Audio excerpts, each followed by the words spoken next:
بسم اللہ الرحمن الرحیم۔ صحیح مسلم کی حدیث شریف نمبر 2755 کے مطابق پیارے رسول اللہ صلی اللہ علیہ وسلم نے ارشاد فرمایا، رمضان مبارک کے روزوں کے بعد سب سے افضل روزے اللہ کے مہینے محرم الحرام کے روزے ہیں، اور فرض نماز کے بعد سب سے افضل نماز رات کی نماز ہے۔ اسی طرح جامع ترمذی کی حدیث شریف نمبر 740 کے مطابق پیارے رسول اللہ صلی اللہ علیہ وسلم نے ارشاد فرمایا، رمضان مبارک کے روزوں کے بعد سب سے افضل روزے اللہ کے مہینے محرم الحرام کے روزے ہیں۔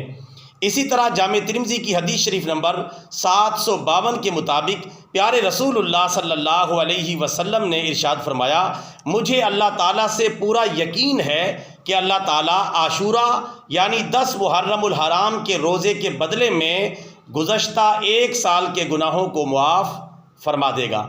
برادران اسلام، ان 3 احادیث مبارکہ سے 3 باتیں ہمیں معلوم ہوئیں۔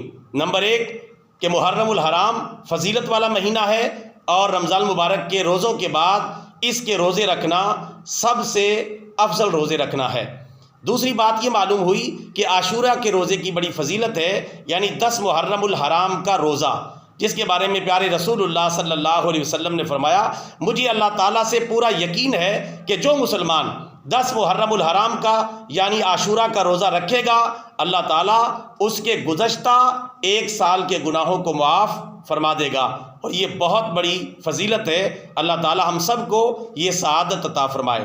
اور تیسری بات یہ معلوم ہوئی کہ پیارے رسول اللہ صلی اللہ علیہ وسلم نے فرمایا کہ فرض نماز کے بعد سب سے افضل نماز رات کی نماز ہے، یعنی قیام اللیل کرنا، نماز تہجد ادا کرنا، رات کو جاگ کر نوافل ادا کرنا، یہ فرض نماز کے بعد سب سے افضل نماز ہے۔